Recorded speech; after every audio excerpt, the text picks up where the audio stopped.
Erin's impact, the storm is stirring up trouble at the shore, and the worst is yet to come. We are taking you to Atlantic City for a look at things there today. Plus, commutes in crisis just 3 days away now from those massive SEPTA service cuts.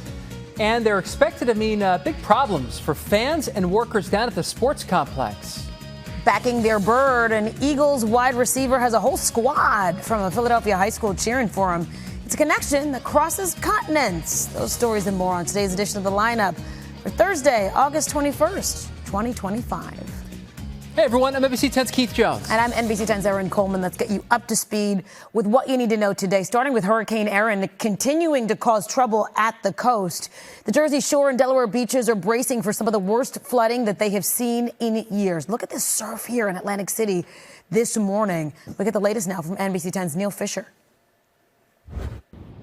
The first high tide of the day was at 6:44 this morning, but officials are concerned about the second high tide of the day taking place near 7 o'clock tonight. We've already seen beach erosion, the ocean carving up the beach here in Atlantic City, and this is one thing officials are concerned about as the day progresses, and we see that high tide later tonight is the beaches here in Atlantic City and along the Jersey Shore looking more like this. We're expecting waves anywhere from 7 to 12 feet today. Red flags will continue to fly at beaches along the Jersey Shore as Hurricane Erin produces life-threatening rip currents as well as large waves, which will cause dangerous swimming conditions, beach erosion, and flooding.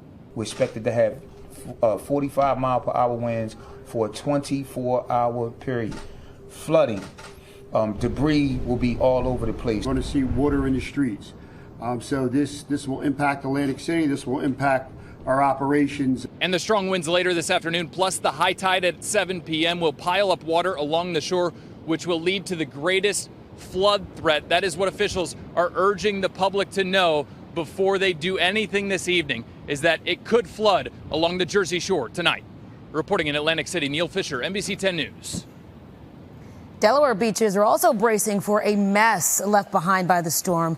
At Broadkill Beach, erosion is already a problem, and neighbors fear it's going to get worse with the impact of Hurricane Erin. We are going to keep you updated on the dangerous conditions all along our shoreline on the free NBC 10 app. Be sure to turn on notifications so you will be the first to know about any urgent updates.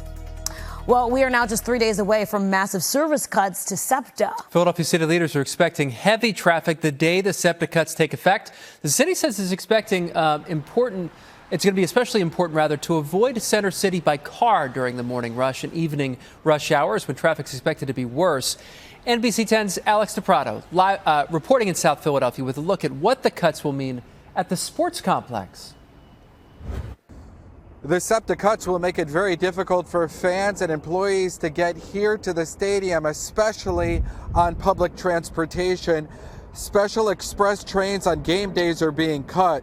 Public service announcements are blaring over the PA systems at stations, warning riders about the cuts and reductions in service that begin Sunday.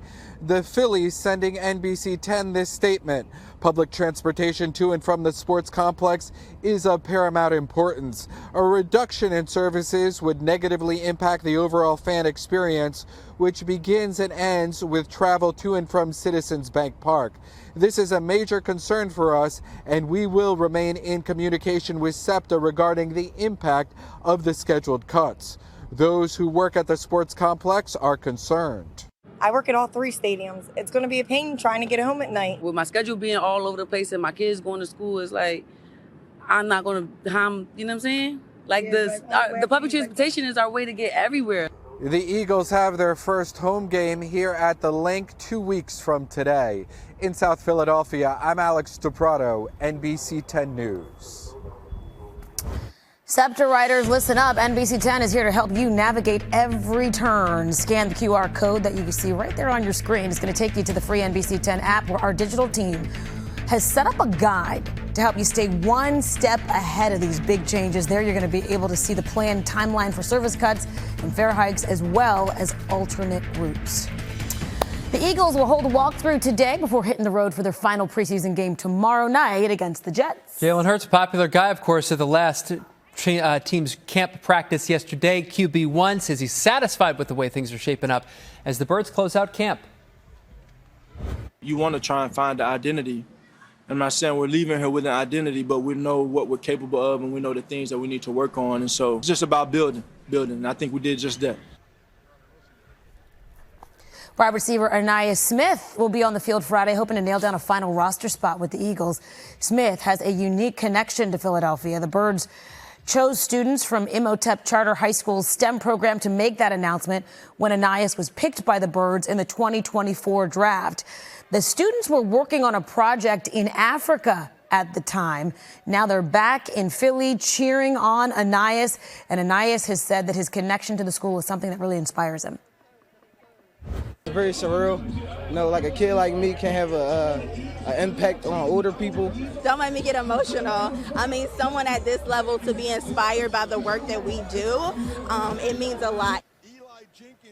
Be sure to tune into NBC 10 News at 5 o'clock to see our entire story about this Eagle. The story will also be part of our Eagles preseason kickoff special tomorrow night at 7, which leads up to kickoff at 7:30.